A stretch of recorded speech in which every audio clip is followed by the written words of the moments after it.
Assalamualaikum warahmatullahi wabarakatuh. Perkenalkan, namaku Dista Amalia. Di sini sudah ada teman-temanku, yaitu ada Anissa Nur Afrilia, Lini Nur Hidayati, dan Widya Safianingrum. Kita di sini bakalan sharing-sharing nih mengenai topik yang banyak banget dirasain oleh beberapa orang atau mungkin bahkan kita sendiri pernah merasakannya, yaitu tentang insecurity. Sebenarnya, apa sih insecurity itu? Insecure atau insecurity adalah perasaan tidak aman yang mungkin setiap orang rasakan di dalam hidupnya, yang bisa terjadi di saat sedang merasa kekurangan, malu, bersalah, bahkan sampai rasa tidak mampu akan melakukan sesuatu. Penyebabnya itu bisa timbul akibat pengalaman yang buruk, cara pandang yang salah, atau sifat yang perfeksionis, yang mengakibatkan seseorang merasa rendah diri, mengalami takut yang berlebih, tidak mau keluar dari zona nyaman, dan sering membandingkan diri dengan orang lain. Nah, di sini sudah ada teman-temanku nih. Yuk, kita mulai sesi sharing ya. Aku mau tanya nih sama Widya, kalau kamu sendiri ada nggak pengalaman insecure yang pernah dirasain? Dan gimana sih cara kamu tahu kalau ternyata tuh kamu lagi ngerasa insecure? Kalau dari pengalaman pribadi aku sendiri tuh ada sih, aku pernah ngerasa insecure dan aku emang nggak ngerasa kalau aku insecure itu berkepanjangan gitu dan baru mereda pas beberapa bulan lalu. Jadi aku ngerasa insecure sama orang yang pendidikannya lebih tinggi daripada aku. Tepatnya aku ngerasa insecure sama keluarganya kakak ipar aku yang pendidikannya kayak wow gitu loh, kayak arsitektur, IT, akuntansi. Menurut aku mereka pinter dan wawasannya pasti banyak karena mereka juga lulusan dari kampus yang bagus-bagus. Jadi kalau aku lihat sama mereka, aku cenderung suka ngerasa nggak cocok. Walaupun sama kayak kakak ipar aku pun paling ngobrolnya pas ditanya aja gitu. Jadi nggak berani untuk nanya-nanya, bercanda karena takut obrolan yang aku kasih tuh kayak nggak jelas dan nggak penting gitu. Jadi kalau posisinya aku lagi sama keluarga kakak ipar aku cenderung memilih untuk diam dan menjauh gitu. Paling aku ngobrolnya sama kayak kakak aku atau sama anaknya gitu mainnya gitu.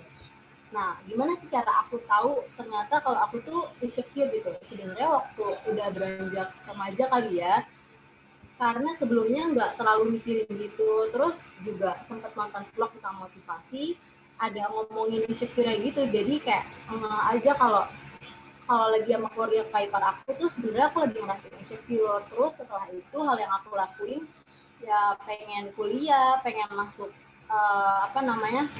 fakultas yang aku mau, pengen belajar lebih banyak. Jadi kalau aku lagi di rumah itu aku lebih memperbaiki diri dengan belajar buat masuk fakultas yang aku mau, biar aku ngerasa nyaman deket dengan kakak ipar aku dan akhirnya tahun ini aku masuk fakultas ekonomi. Oh ternyata kamu tuh merasa takut ya, dan tapi dibalik itu semua, kamu belajar untuk memperbaiki diri kamu sampai ngedapetin apa yang kamu inginkan. Dan setelah kamu mendapat yang kamu mau nih, ada gak perubahan yang kamu rasain? Apa kamu bisa nge-handle insecure kamu atau bagaimana? Iya, rasa insecure-nya berkurang, tapi aku ngerasa biasa aja gitu kalau lagi sama mereka. Aku ngerasa gak ada yang berubah, kayak sama aja. Ternyata hal yang aku lakuin waktu itu dengan menutup diri dan menjauh dari mereka itu bukan jawaban yang tepat. Jadi sekarang aku lagi lebih pengen membaur dan deket dengan mereka. Tapi sebenarnya aku minder bukan sama keluarga kakak ipar aku doang, tapi sama orang lain yang pendidikannya tinggi-tinggi pun aku minder. Kayak aku kan pernah diajak ke rumahnya temennya kakak aku dan itu rumahnya kayak gede banget gitu kan. Terus abis itu kayak pas aku masuk ubinnya marmer, toiletnya marmer, terus aku juga denger anaknya tuh ada yang kuliah di luar negeri. Nah terus di situ kayak rasa insecure aku meningkat gitu. Berarti kamu sadar kalau menutup diri itu bukan jawaban yang tepat ya? Kamu juga perlu membaur untuk belajar juga. Nah, di sini ada Anissa nih. Untuk Anissa, pasti pernah juga kan ngalamin insecure. Kalau kamu sendiri, gimana tuh cara nge-handle insecure-nya? Kalau aku waktu zaman SMP tuh kan belum tahu ya yang namanya insecure kan. Cuma sebatas pemikiran kayak, kok dia cantik banget, dia badannya bagus banget, dia pinter banget gitu kan. Nah, pemilikan itu tuh cuman sebatas hari itu doang. Besoknya tuh entah akunya lupa atau emang akunya emang bodo amat gitu. Jadi, kayak insecure yang aku waktu dulu tuh nggak kepikiran dalam jangka panjang gitu. Kita semua itu kan berbeda, tentu ada kelebihan dan kekurangan, dan semua yang kita punya itu harus disyukuri kan. Kekurangan aku ini harus aku ubah jadi kelebihan aku, dan kekurangan aku tuh nggak akan pernah bisa tertutupi hanya untuk menyanggupi standar dari orang lain gitu kan. Dan aku berusaha eee, ngilangin mindset kekurangan aku jadi beban di hidup aku. Aku berusaha ngilangin itu karena aku nggak akan tahu apa yang akan terjadi di masa yang akan datang gitu kan. Bisa jadi kekurangan yang aku miliki sekarang bakalan jadi tameng atau bakalan jadi ciri khas buat aku ngadepin, dunia nantinya. Terus kalau misalnya aku sendiri cara nge-handle insecure-ku waktu dulu, pertama tuh karena aku emang punya pemikiran yang bodo amat gitu. Jadi kayak kalau mikir yang ujung-ujungnya bakal beban di diri aku sendiri itu kayak, udahlah nggak usah dipikirin gitu kan. Yang kedua tuh, tetap berpikir positif dan fokus sama urusan masing-masing. Nggak usah neko-neko, nggak usah urusin urusan orang lain. Dan yang terakhir itu berusaha semaksimal mungkin berdoa sama berserah kepada Tuhan, karena Tuhan tahu apa yang terbaik buat kita kok. Aku setuju nih. Bodo amatan bukan berarti kita acuh ya terhadap semua hal. Tapi karena nggak semua standar society harus kita ikutin juga kan. Kita ya kita, mereka ya mereka. Menurutku masing-masing orang tuh berbeda kelebihan dan keunikannya. Jadi ya senyamannya kamu aja, jangan ngebebanin. Jangan sampai kamu kehilangan jati diri kamu sih. Ya itu yang paling terpenting. Nah, untuk Lini nih, kamu punya tips gak atau kalimat untuk mengurangi rasa insecure kamu?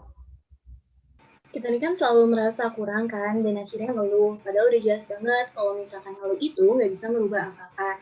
Jadi, tips dari aku adalah yang pertama, kenali dan hindari penyebabnya. Misalkan kalau misalkan di aku, itu penyebabnya karena scrolling sosial media. Nah, aku biasanya uninstall aplikasi yang bikin aku insecure gitu, misalkan Instagram. Nanti kalau misalkan mood aku udah membaik, biasanya akan aku install lagi. Nah, yang kedua adalah tulis semua pencapaian. Ini kayaknya sepele sih gitu ya, tapi sebenarnya ini tuh ngebantu banget untuk melihat pencapaian kita yang udah kita dapetin hari ini gitu. Percaya atau nggak percaya itu ngebantu kita untuk jadi percaya diri gitu dalam segala hal gitu. Kayak yang aku tulis nih, misalkan kayak hari ini aku kelas online-nya lancar, hari ini aku nggak telat bangun, kayak gitu-gitu sih. Terus yang paling penting untuk digarisbawahi adalah everyone fighting their own battle, jadi nggak ada tuh yang lebih mudah, nggak ada yang lebih sulit gitu. Pokoknya intinya ubah insecure jadi bersyukur. Terus dalam surat An-Najm ayat 48 juga dijelaskan, dan dialah yang memberikan kekayaan dan kecukupan, yang artinya semua orang itu pasti setidaknya diberikan hal yang cukup gitu, bukan kurang. Jadi kita berupaya untuk berpikir positif dan mulai menghargai diri kita sendiri. Mungkin kalau dari aku tipsnya kayak gitu sih. Ini kalau misalkan dari tips yang udah kamu jelasin tadi tuh, yang mana sih tips yang paling terasa buat kamu, yang paling kepake gitu? Kalau misalkan tips yang paling ampuh di aku itu adalah uninstall aplikasi. Karena kalau misalkan gak di-uninstall, itu perasaan ngebandingin diri sendiri sama orang lain itu masih tetap ada. Jadi biasanya akan aku uninstall sampai mood aku udah baikan lagi gitu ya. Terus tambahin kalau misalkan kalian suka dengerin lagu yang bikin mood kalian jadi bagus, itu bisa banget dicoba. Emang penting untuk nemuin cara yang pas untuk ngatasin insecure, karena tiap orang pasti beda-beda kan. Kalau kamu sendiri gimana tuh? Tips dari aku sih, kan insecure itu luas ya. Kalau kasusnya sama kayak aku, tadi kayak insecure tentang lingkungan yang pendidikannya lebih tinggi, itu sih mending kita lebih percaya diri, karena dengan kita percaya diri kita bisa lebih terbuka dengan lingkungan itu, dan akhirnya kita bisa tumbuh di lingkungan itu, karena pasti dapat banyak pelajaran baru. Kalau kita mau membaur, pasti dapat wawasan baru yang lebih banyak gitu kan, kalau kita membaur daripada kita menjauh dan nggak pede, akhirnya kita nggak dapat apa-apa gitu kan. Jadi intinya sih lebih percaya diri dengan yang kita punya dan semangat untuk memperbaiki diri. Ada poin yang aku suka nih dari kalian berdua. Yang pertama tuh kita emang perlu ya untuk mengapresiasi diri sendiri, terus juga lebih mengenal diri sendiri, dan kita juga harus coba menumbuhkan rasa percaya diri kita untuk merasa insecure. Menurutku itu normal ya, nggak apa-apa, tapi jangan sampai rasa insecure itu bisa mempengaruhi kehidupan kita. Jadi ya be happy aja. Sekian dari kami. Wassalamualaikum warahmatullahi wabarakatuh.